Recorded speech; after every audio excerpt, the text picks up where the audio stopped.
इन 3 situations में, इन 3 समय पे आपको कभी किसी के बीच में नहीं बोलना चाहिए और चुप हो जाना चाहिए, नहीं तो आप खून के आंसू रोगे और बहुत ज्यादा पछताओगे। कौन सी 3 सिचुएशंस पे? सबसे पहली सिचुएशन, जब 2 प्यार करने वाले आपस में लड़ें तो उनके बीच में आपको नहीं पड़ना चाहिए। वो 2 प्यार करने वाले हो सकता है शादीशुदा हो, वो 2 प्यार करने वाले हो सकता है रिलेशनशिप में हो, या कोई भी हो।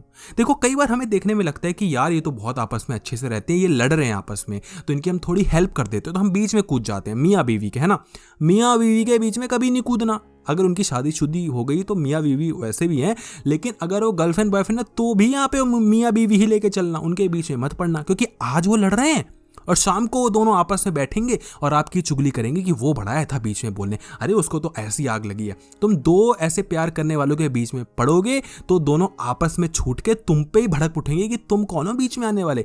तो किसी के सगे नहीं होते, आज लड़ रहे हैं, शाम को साथ में आएंगे, फिर ब्रेकअप करेंगे, फिर साथ में आएंगे।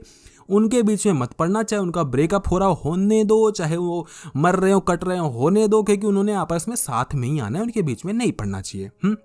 एक्सट्रीम केसेस की कुछ ज़्यादा ही हरकतें कर रहा है कोई इंसान, दूसरे को डोमिनेट कर रहा है, कुछ उसके साथ एक्सट्रीमली गलत कर रहा है, तो आप पढ़ सकते हो और आपको पढ़ना भी चाहिए, क्योंकि ये एक सिविक सेंस है, ये एक थोड़ी संस्कार होते हैं।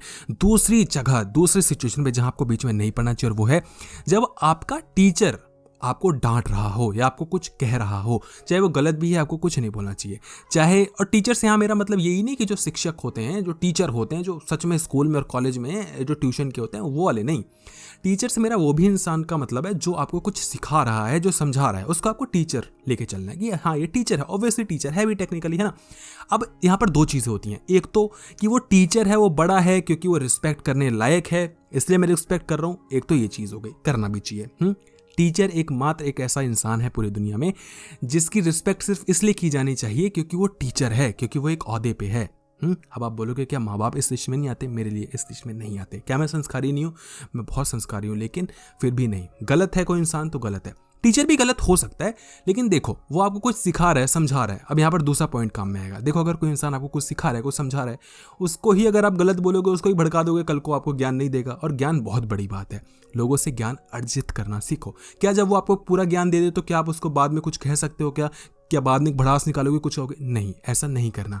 ज्ञान की कोई कीमत नहीं है। आप किसी को पैसे से खरीद सकते हो, लेकिन जो टीचर होता है ना, जो सच में टीचर होते हैं, उनसे उनका कोई मुकाबला नहीं है। जो आपको ज्ञान दे रहा है, उस ज्ञान से आप कहाँ से कहाँ पहुँच सकते हो, उसके बीच में आपको नहीं पढ़ना चाहिए। संस्कार के तौर पे भी, है ना, मॉरली भी, और थोड़ा दिमाग लगा के साइकोलॉजिकली भी, और थोड़ा लॉजिकली भी आपको नहीं बोलना चाहिए। तीसरी सिचुएशन जहाँ पर आपको कभी किसी के बीच में नहीं पढ़ना चाहिए, और वो इंसान होता है जब आपसे कोई इंसान ज़्यादा ज्ञानी हो, जब आपसे कोई इंसान ज़्यादा समझदार हो। देखो अगर वो आपको कोई चीज़ कह रहा है तो कहीं ना कहीं वो थोड़ा समझदार है, तभी तो कह रहा है ना। तो अगर वो आपसे समझदार है और आपको लग रहा है कि इंसान गलत कह रहा है, तो गलत कौन है? आप गलत हो, वो इंसान गलत नहीं है। चांसेस एटलीस्ट किसके हैं? हो सकता है कि वही गलत हो, लेकिन चांसेस क्योंकि उसके ज़्यादा हैं तो हम छोड़ेंगे और हम कुछ नहीं बोलेंगे। हम बाद में सोचेंगे समझेंगे कि इंसान गलत कौन था, क्या मैं गलत था, क्या वो गलत था। हो सकता है वो भी गलत हो, गलत इंसान हो सकता है। लेकिन अगर कोई इंसान आपसे ज़्यादा समझदार है और उसकी बातें आपको बुरी लग रही हैं, 70-80% चांसेस यही है कि आप गलत हो, वो सही है, क्योंकि वो आपसे ज़्यादा समझदार है, वो आपसे ज़्यादा समझता है। आपसे ज़्यादा समझदार आपकी मम्मी भी हो सकती है, पापा भी हो सकता है, भाई भी हो सकता है, छोटा भाई भी हो सकता है, छोटी बहन भी हो सकती है, कोई छोटा लड़का भी हो सकता है, कोई छोटा बच्चा भी हो सकता है। Age doesn't matter here, right. अब एक जो लोग होते हैं कि माँ बाप अगर बोले तो माँ बाप की सुननी चाहिए, माँ बाप। देखो मेरा मानना ये कि अगर किसी ने हमें पैदा कर दिया, इसका मतलब ये नहीं कि वो जो बोले वो सही ही हो।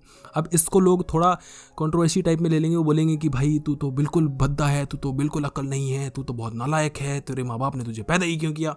तुम कुछ भी बोलते रहो। अगर मान लो मैं सही हूँ, मैं कुछ अपने रास्ते में करना चाहता हूँ, अगर कोई लड़का बोले कि सपोज करो, बहुत कॉमन एग्जाम, मेरे को साइंस लेनी है, और उसके पाप वो साइंस क्यों ले रहा हूँ, वो तो वो चाहते ही हैं, वो बोले कि मेरे को आर्ट्स लेना है, मेरे को म्यूजिक में अपना करियर बनाना है, पापा बोले नहीं साइंस ले, म्यूजिक में कुछ नहीं रखा।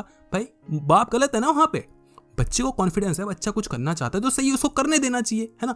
फेल भी होगा तो वो अपने रिस्क पे होगा, फेल भी जो भी करने का वो अपने लिए करेगा। तुम किसी इंसान को पैदा कर देते हो, इसका मतलब ये नहीं कि सारी उसकी जिम्मेदारी तुम ही लेके चलोगे। 18, 20, 25, 30 साल का हो गया, बच्चा कब पैदा करना है तुम बताओगे, लड़का करना है कि लड़की करना है तुम बताओगे, लड़की होगी तो उसको मार दो तुम बताओगे। तुम्हारे हिसाब से दुनिया नहीं चलती भाई। माँ बाप हो अच्छी बात है, बड़े भाई बहन हो अच्छी बात है, सर पे नहीं चढ़ना चाहिए। हो सकता है बातें बहुतों को बुरी लगी और लगनी भी चाहिए, लेकिन थोड़ा अक्ल लगाओगे समझ जाओगे मैंने क्या कहा। ठीक है, माफ कर देना अगर बुरी लगी तो। वीडियो देखने के लिए आपका बहुत बहुत धन्यवाद, और कमेंट सेक्शन में जरूर बताना कि यह बात आपको कैसी लगी। धन्यवाद।